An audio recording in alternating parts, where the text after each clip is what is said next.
Deuxièmement, il décide de rehausser le montant de la caution de 20 millions à 50 millions. À partir de ce moment-là, la gouvernance de la Côte d'Ivoire va basculer dans le plan d'une oligarchie.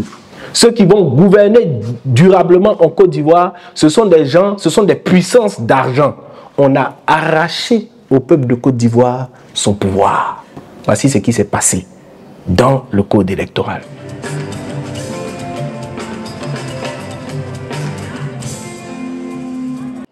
Nous avons un secrétaire général. J'ai l'honneur donc de diriger en tant que secrétaire général le mouvement. Voilà, c'est la plus haute instance du mouvement. Ah, on me l'a proposé récemment, mais non, on apprend. Et la position qui est la nôtre est intéressante. Je profite de cette question-là pour remercier très sincèrement nos aînés, Dr Simone Eyive Gbagbo, M. Éric Kaye, M. Ezalé Philippe du PDCI-RDA, le grand frère Charles Blé-Goudé, qui est très souvent dans les réunions mon voisin et qui a toujours le mot pour rire quand les aînés sont dans des grands développements. Il y a toujours le mot pour faire rire, pour faire sourire. En tout cas, je les remercie. Et nous sommes à l'école. Hein, le moment viendra, mais pour l'instant, nous sommes à l'école. Alors, on a eu... au sortir des années 90, donc à partir de 90 déjà, le FPI a commencé à contester l'élection, l'organisation de l'élection par le ministère de l'Intérieur. En 95, il y a eu le boycott actif. Il était plus ou moins acquis qu'on ne pouvait plus continuer dans cette direction.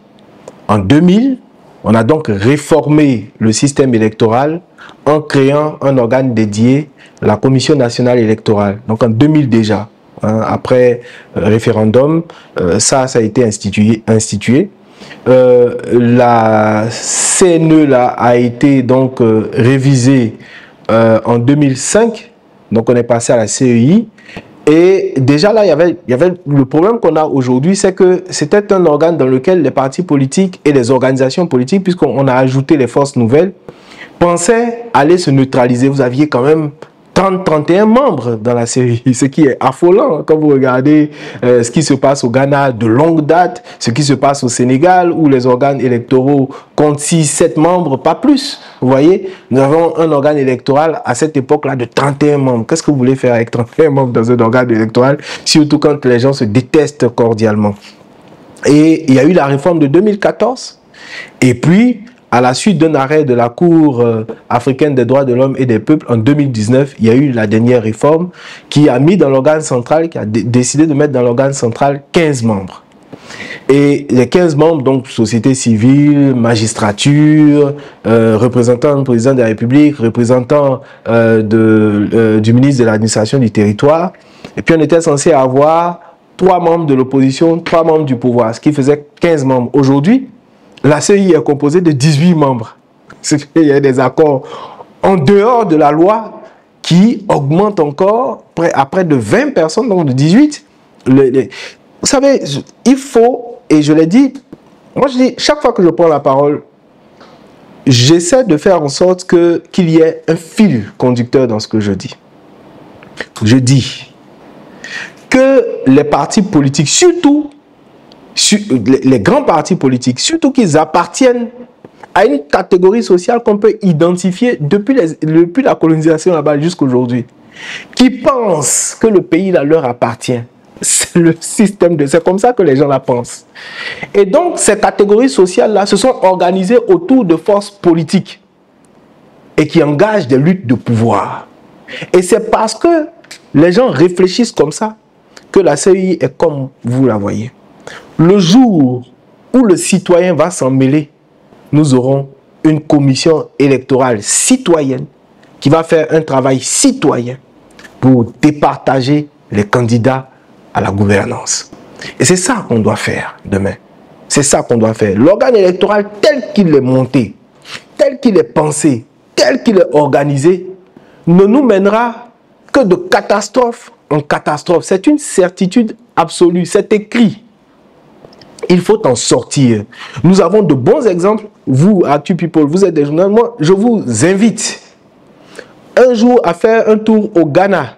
Vous interrogez le président ou la présidente de l'organe électoral du Ghana. Vous allez au Sénégal, vous l'interrogez. Comment ça se passe chez vous? Quand vous n'êtes pas des Martiens, et qu'en plus vous êtes des Africains, peut-être qu'on va regarder et voir l'organisation du système. On est toujours en train de partir en France, aux États-Unis, mais on a des exemples vertueux devant nous. Il faut s'en inspirer. Les citoyens organisent l'élection, ils donnent les résultats et tout le monde est apaisé, est sûr que son vote sera pris en compte. Il faut qu'on regarde dans cette direction. Je suis désolé de le constater, c'est-à-dire que malheureusement, quand vous regardez, j'ai dit tout à l'heure, j'ai dit on est censé avoir 3 membres de l'opposition. Là, actuellement, ça se partage, vous avez 4-4. Donc, pouvoir, opposition. D'accord? Et puis, on va regarder la magistrature, le Conseil supérieur de la magistrature. On est en Côte d'Ivoire. Qui les nomme? Donc, vous avez quelqu'un qui est sensiblement proche du président de la République. On dit qu'on a un représentant de l'administration du territoire. Bon. Regardez, aujourd'hui, vous avez le président de la République est à la fois président de la République et président de parti. Tout le gouvernement, quand le RHDP se réunit, vous allez penser que c'est un conseil de gouvernement. Et que toutes les institutions, tous les membres du gouvernement se retrouvent dans des réunions du RHDP. Et vous avez un représentant du ministère de l'Intérieur qui se retrouve à la CEI. Donc, vous avez représentant du président de la République, représentant du ministère de l'Intérieur, vous avez le Conseil supérieur de la magistrature. Allez regarder, vous avez le Conseil national des droits de l'homme. Je veux bien que ce soit un organisme indépendant. Nomination du président de la République. Et puis, non-nomination, je l'ai dit sur un plateau il n'y a pas longtemps. Je vais le redire ici encore. Vous savez, nous avons hérité de la Constitution française, mais les Français ont évolué. Nous avons notre article, je crois que c'est l'article 67, je crois. Il faut vraiment, cette fois-ci là que je m'en assure, mais je crois que c'est l'article 67. Il va déterminer les pouvoirs du président de la République. Mettez cet article-là en communication avec l'article 13 de la Constitution française. On va vous énumérer un certain nombre de fonctions dans lesquelles le président de la République nomme en Conseil des ministres. Et puis, à la suite, on va vous énumérer, et c'est dit comme ça dans la Constitution, des fonctions dont l'importance pour les droits de l'homme, dont l'importance pour la vie économique de la nation, pour la souveraineté même de l'État français, fait que le président de la République ne peut pas être le seul à nommer. C'est-à-dire que pour qu'on valide la nomination qu'il va entreprendre, il faut que ça passe au Sénat et à l'Assemblée nationale. À partir de ce moment-là, quelqu'un là-bas peut me dire, j'ai été nommé, mais je ne dépends pas du président de la République. Est-ce que vous comprenez? Or, ici, le président de la République va nommer le président du Conseil national des droits de l'homme. Il va nommer le ministre de l'Intérieur qui, lui, va nommer un représentant à la CEI. Le même président de la République qui a un représentant à la CEI. Sans compter les représentants du pouvoir. Et puis quand vous sortez de là, vous pensez que c'est un organe équilibré qui n'est pas inféodé au pouvoir. Il est totalement à la merci du pouvoir. C'est une catastrophe, cette affaire. Et il faut en sortir. Il y a de quoi parce que il y a une surdité totale. Moi, quand j'écoute le président de la commission électorale indépendante, il me glace le sang. Il y a beaucoup de mépris. Il y a beaucoup de suffisance. Il y a beaucoup d'irresponsabilité. Vous savez, partout, les dirigeants, et ça a été théorisé comme ça, le malheur de nos pays, vous comprenez? Le malheur de nos pays, c'est que je pense que l'école ne joue pas le rôle de l'éducation citoyenne. Donc vous avez des gens qui peuvent être de bons experts, je ne sais pas, je ne veux pas en douter, mais qui n'ont pas la conscience citoyenne. Parce que d'abord, ils ne sont pas investis de l'histoire, de leur histoire. Ils ne sont pas investis de l'histoire du monde, des cultures plurielles. Et donc, ce ne sont pas des gens prudents. On a théorisé en Italie, dans les attributs du bon gouvernement, les 7 vertus capitales qui sont des attributs du bon gouvernement. Et dedans, il y a la prudence. quand vous gérez quelque chose là, vous devez être prudent. Vous devez poser des pas prudents. Vous devez veiller à ne pas heurter. Parce que vous avez une responsabilité immense. Et vous ne pouvez pas agir de façon désinvolte. Moi, j'étais dans la salle l'année dernière, en septembre, octobre, au moment où on lançait l'opération de la révision de la liste électorale.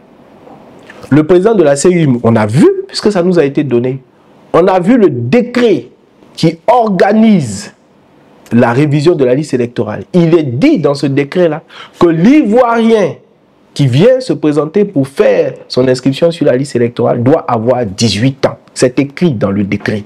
Je ne vous parle pas de la Constitution, je ne vous parle pas du code électoral. Le dernier échelon pour qu'on arrive à l'opération, c'est le décret. Il y a ce décret et M. Cuibert Koulibaly dans la salle, j'étais là, dit qu'on va inviter pour cette opération-là exceptionnellement des jeunes de 17 ans. Et tout le monde est choqué. Maître Blessy du PDCIRDA prend la parole pour dire c'est illégal.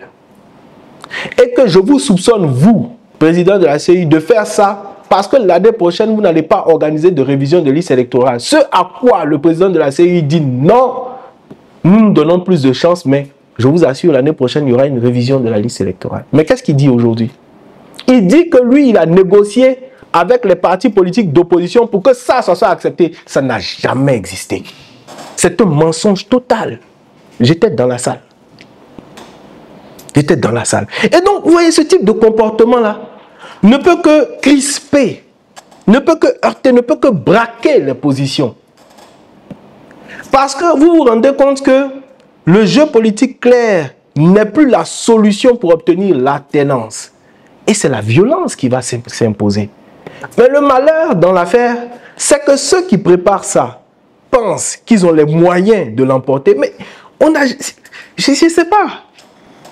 Comme je l'ai déjà dit, sur la catastrophe là, vous n'avez pas de prise. C'est-à-dire que vous pouvez penser que vous gérez, mais vous ne savez jamais ce qui va se passer. Il y a un grain de sable qui peut complètement faire dérouiller la machine. C'est pour ça que je dis, armée, le seul pouvoir que j'ai, je vous ai dit tout à l'heure, c'est pour ça que je parle librement comme je parle, parce que je suis un citoyen. Quand les latins, là, parce que l'autre il parle latin, non? Il nous a fait une citation en latin. Quand les latins ont fait la République, ils ont dit la majestas. La majestas, ça veut dire à la fois le pouvoir, ça veut dire la grandeur, ça veut dire la majesté, la gloire. Tout ça, ça appartient aux citoyens. Tout ça, ça appartient aux citoyens. Et que celui qui gouverne, il peut se prévaloir d'une majesté, c'est en vertu de la majesté des citoyens d'abord. C'est ça qui fait que lui, il a une majesté. C'est ça qui fait qu'il a une grandeur. Donc, armé de mon pouvoir de citoyen, je leur dis, tout à fait humblement, c'est une voie sans issue. Il faut y renoncer. Voilà. Oui, il faut avoir 35 ans. Il faut être, on dit exclusivement ivoirien. Il faut, enfin, il y a toute une série de conditions à remplir. Mais je comprends le sens de la question que vous posez. Et plutôt que d'y répondre directement, je vais faire une autre invitation. L'invitation que je fais là, c'est une invitation au dialogue. C'est une invitation au dialogue. Parce que, voyez-vous, on demande de prendre acte, par exemple, de la condamnation de Laurent Gbagbo, de la condamnation de Charles Blé Goudé et de la condamnation de Guillaume Soro. On demande d'en prendre acte, parce que ce sont des décisions de justice. Dilirite justitiam qui judicatis terram. Voilà, le monsieur a parlé latin, on va parler latin aussi. Aimez la justice, vous qui jugez la terre. Un fondement, un des fondements de la République qui est issu des textes sacrés. Mais ces actes-là qui conduisent à l'exclusion des personnes que j'ai citées, ce n'est pas ça aimer la justice. Ce n'est pas ça rendre la justice.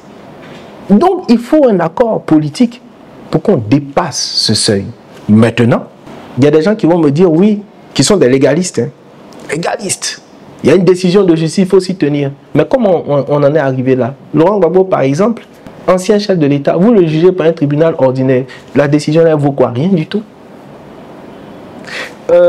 Comment il s'appelle? Charles Blé Goudé, il était à La Haye. On le juge ici, en Côte d'Ivoire, alors qu'on sait où il est et on sait qui l'a envoyé là-bas. Guillaume Soro est bénéficiaire d'une décision de la Cour africaine des droits de l'homme et des peuples au-dessus des décisions nationales. Bon, enfin, vos décisions, elles tiennent pourquoi? Donc, sauf à créer du désordre, vous devez revenir à des... Vous savez, les gens, on peut penser qu'on a peur, n'est-ce pas, comment dire ça, du lendemain ou de l'avenir. Mais partout dans le monde, ces questions ont été réglées par des dialogues politiques francs, par des dialogues même nationaux francs, qui ont aplani ou apaisé. Moi, je crois, honnêtement, sans détester personne, sans haïr personne, et parce que nous voulons tous le bien de la nation, que ce sont des problèmes qui peuvent trouver des solutions là, maintenant, ici. Mais sinon, on sera là pour être témoin de la catastrophe. Alors, il y a quelque chose qui m'a frappé aussi, et je m'en voudrais de ne pas en parler. Parce que là, je me rends compte que les Ivoiriens commencent à s'intéresser de plus en plus. Nous, il y a longtemps, on est là, hein, depuis 2011, 2014, on suit tout ça. Hein. Mais bon, je me rends compte que les Ivoiriens commencent à s'intéresser à tout ça. Et je veux leur dire, vous savez, par exemple, moi, quelqu'un peut estimer, ah mais tiens, ce monsieur, il a de bonnes idées. Je voudrais qu'il descende dans le jeu, qu'il soit candidat, ne serait-ce que parce qu'il aura tous les projecteurs devant lui, aura l'attention de la nation et ses idées peuvent passer. Mais je ne peux pas être candidat. Pourquoi? J'ai passé 35 ans, je ne peux pas être candidat. Parce que M. Ouattara, en 2020, en plein Covid, profitant d'une loi d'habilitation qu'il a détournée à son profit, va écrire un code électoral seul, alors que le code électoral de 2000 avait été voté par référendum. Ce n'est pas le plus grave. C'est grave, hein, mais ce n'est pas le plus grave. Le plus grave, c'est quelle est la nature des réformes. M. Ouattara décide seul. Alors que l'évolution de l'histoire, parce que quand on fait les réformes, c'est l'histoire qui le demande. C'est parce qu'on a vu des choses qu'on dit, bon, ça, il faut corriger. M. Ouattara décide seul que parce qu'il y a des candidatures fantaisistes, personne ne lui a rien demandé. Que désormais, on va mettre un parrainage citoyen. Lequel parrainage citoyen fait basculer la logique du vote de la logique du suffrage universel. Donc, je peux élire, je peux être élu, au principe du suffrage censitaire, le sens étant un impôt à l'époque. Et en fonction du sens que vous payez, eh bien, vous pouvez prétendre à diriger. C'est le suffrage censitaire. Or, le parrainage citoyen, quand vous regardez sa difficulté, les moyens qu'il vous demande, le parrainage citoyen élimine toute une partie du corps citoyen. Deuxièmement, il décide de rehausser le montant de la caution de 20 millions à 50 millions. À partir de ce moment-là, la gouvernance de la Côte d'Ivoire va basculer dans le plan d'une oligarchie. Ceux qui vont gouverner durablement en Côte d'Ivoire, ce sont des gens, ce sont des puissances d'argent. On a arraché au peuple de Côte d'Ivoire son pouvoir. Voici ce qui s'est passé dans le code électoral. C'est grave de conséquences. Et donc, demain, là, quand on aura les moyens d'avoir des réflexions apaisées, la Côte d'Ivoire a pas de 40 000 milliards de dettes. Quand on dit qu'on ne veut pas de candidature fantaisiste, moi je me demande comment on peut considérer des dettes aussi fantaisistes, des comportements aussi fantaisistes, et s'autoriser soit à être candidat et refuser que des gens qui sont sérieux potentiellement, qui sont dans le corps de la nation, viennent faire valoir le... C'est comme ça qu'on a éliminé Mamadou Koulibaly en 2020. De façon totalement arbitraire. Nous là, on s'est, pardon de l'expression, mais on s'est tapé des nuits de galère à aller chercher ce parrainage citoyen. On n'en a pas dormi. On n'en a pas dormi. Et c'est quelque chose qui a blessé profondément. Les Ivoiriens disent qu'ils ne le voient pas, mais qu'il a blessé profondément. Moi, j'ai vu des gens, pas le professeur lui-même, mais des gens leaders pleurer de cette élimination. Parce qu'ils auraient voulu être dans la compétition. On a décidé de façon arbitraire qu'ils ne devaient pas y être. Et ça, c'est une injustice grave qui a été faite au peuple de Côte d'Ivoire. Parce qu'on l'a privé d'une voix importante, d'une voix majeure. Moi, je me demande, et ça, l'histoire va le régler, je me demande si notre pays va connaître, on a connu de grandes figures, Francis Vaudier, Zadi Zaourou, Bernard Dadier et Mamadou Koulibaly comptent au rang, au firmament de ces grandes figures de la vie nationale. On aurait dû le laisser compétir. Surtout qu'il avait rempli toutes les conditions. Mais on a mis un système de parrainage qui exclut de façon volontaire et arbitraire certaines personnes. Et puis bon, donc on l'a accepté et on vit notre petite vie tranquillement avec ça. Alors, le professeur Koulibaly, il a une de ces formes d'intransigeance. C'est lui seul qui pourra vous dire quel est son secret pour être ainsi intransigeant. Quand j'ai rencontré Mamadou Koulibaly, c'est mon ami Yakourou Akone qui m'a amené à lui. Nous sommes arrivés à Zaguier, je crois qu'il devait être en début d'après-midi. Hein, et on l'a retrouvé à la mairie, je crois. Et nous avons commencé des échanges avec le professeur Mamadou Koulibaly, je crois. Il devait être 13h. À 16-17h, quand on les quittait, il y avait un sujet sur la table dont on débattait. On tentait de le convaincre avec quelques autres personnes. De 13h à 16h, on n'avait pas réussi. On n'avait pas réussi. C'est quelqu'un, quand il pense quelque chose, et en général, il finit toujours par avoir raison. C'est-à-dire qu'il peut vous dire, n'allez pas dans cette direction, ou moi, je ne vais pas dans cette direction. Il y a une ou deux fois où on a réussi à faire changer de position, et puis finalement, c'est lui qui a eu raison. C'est quelqu'un qui a l'œil pour voir. Bon, j'aurais fait autrement, personnellement. J'aurais fait autrement, parce que, vous savez, c'est pour ça que je loue Simone Gbagbo. Pourquoi je la loue? Parce que, voyez-vous, les anciens ne doivent pas déserter. Ils ne doivent pas déserter. Ils ont un rôle de transmission. Je vois trop d'anciens déserter. Qu'est-ce que vous voulez que les jeunes deviennent si vous désertez? Qu'est-ce que vous voulez qu'ils deviennent? Il faut les porter. Il faut les aider à y voir plus clair. Et je l'ai dit à l'investiture, à la convention d'investiture de Simone Gbagbo. Je l'ai dit. Et je viens de la voir. On était à une conférence, à un panel auquel elle participait récemment sur la question des femmes. Quand vous écoutez l'exposé qu'elle vous fait, c'est quelqu'un qui connaît le pays. C'est quelqu'un qui connaît le monde. Il y a ces préjugés insupportables sur la personne. Mais c'est quelqu'un qui a un regard vraiment puissant sur le monde, sur son environnement. Et nous sommes privilégiés. Nous qui pouvons en bénéficier, je le dis, sans arrière-pensée. Je ne cherche rien en le disant. Je rends compte simplement du compagnonnage que j'ai la chance d'avoir avec elle. Et avec quelques anciens qui acceptent de ne pas abandonner. Je dis abandonner, ce n'est pas par défaitisme, mais je dis qui acceptent de ne pas lâcher la main des jeunes. Il y a un devoir de transmission intergénérationnelle qui fait que, même si on n'a pas réussi aujourd'hui, voilà, je fais la politique aujourd'hui, mais vous me demandez est-ce que tu vas être président de la République, je n'y pense même pas un seul instant. C'est pas mon...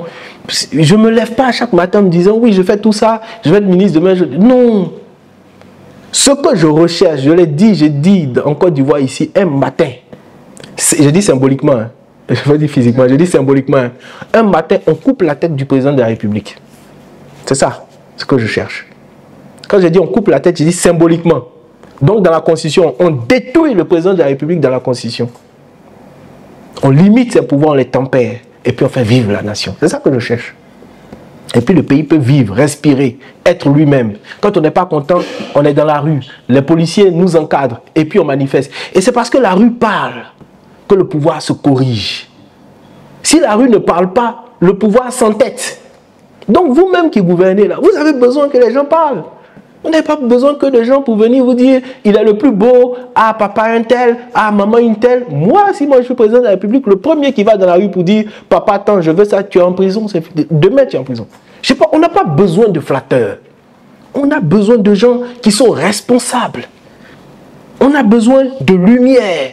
On a besoin de gens qui ont un orgueil. Une nation a son orgueil. Et on veut que tout le monde s'aplatisse, se couche devant la grandeur magnanime de je ne sais pas qui. Qu'est-ce que vous voulez faire avec ça? Qu'est-ce que vous voulez faire avec ça? Donc voilà ce que je peux dire. En tout cas, je salue de là où il est. J'ai la chance de pouvoir quelquefois lui passer des messages et lui envoyer des coups de fil.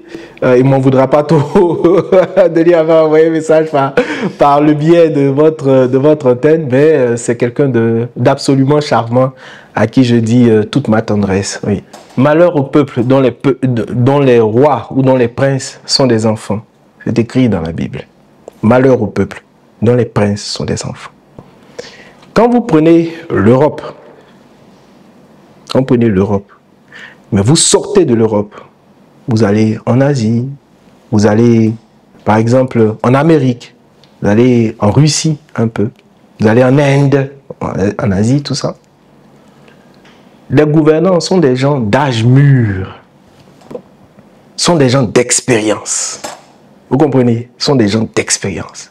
Gouverner là, c'est avoir de la tempérance, c'est prendre du recul sur les événements, c'est connaître le monde.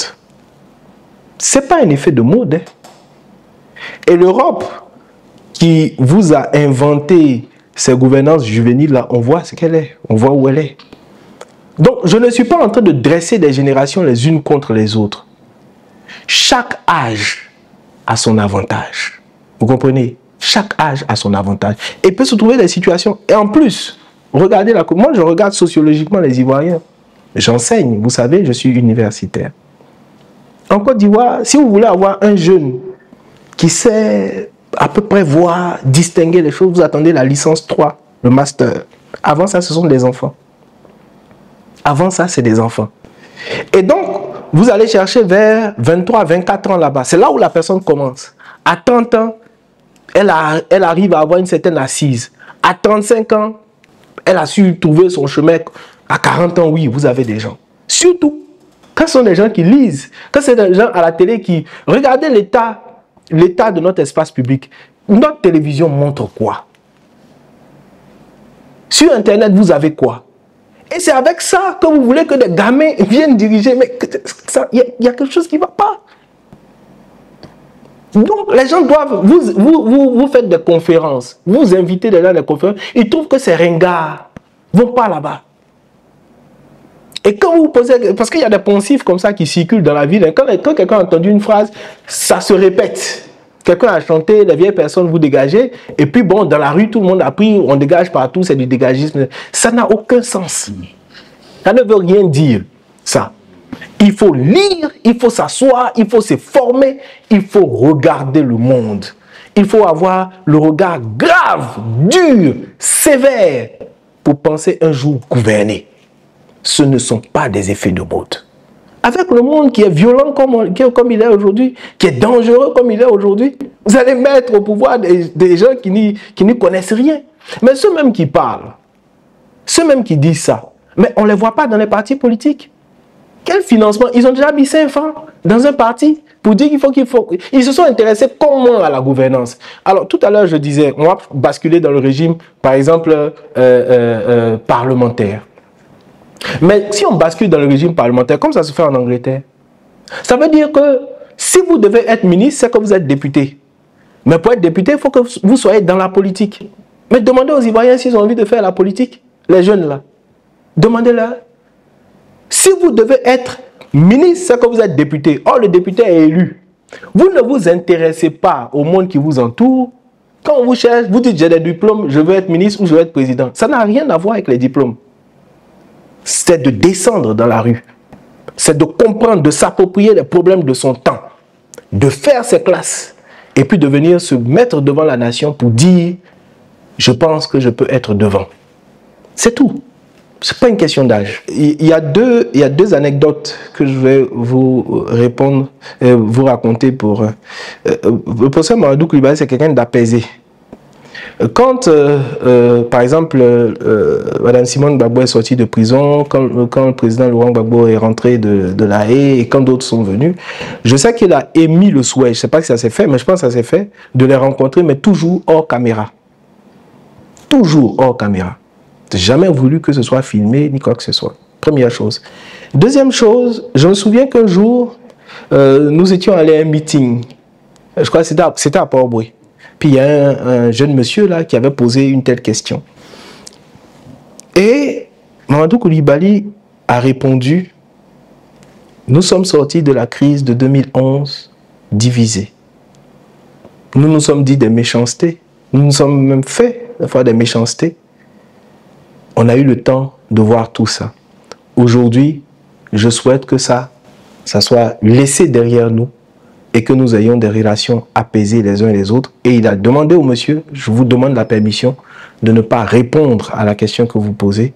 Et que donc, comme je suis venu pour vous parler de mon programme et tout, qu'on ne fasse que traiter cela et qu'on n'aille pas sur des considérations autres. Donc je sais que c'est quelqu'un qui pense ce qu'il pense, mais c'est quelqu'un qui aujourd'hui cherche l'apaisement. Et est-ce qu'il va revenir? J'en sais rien.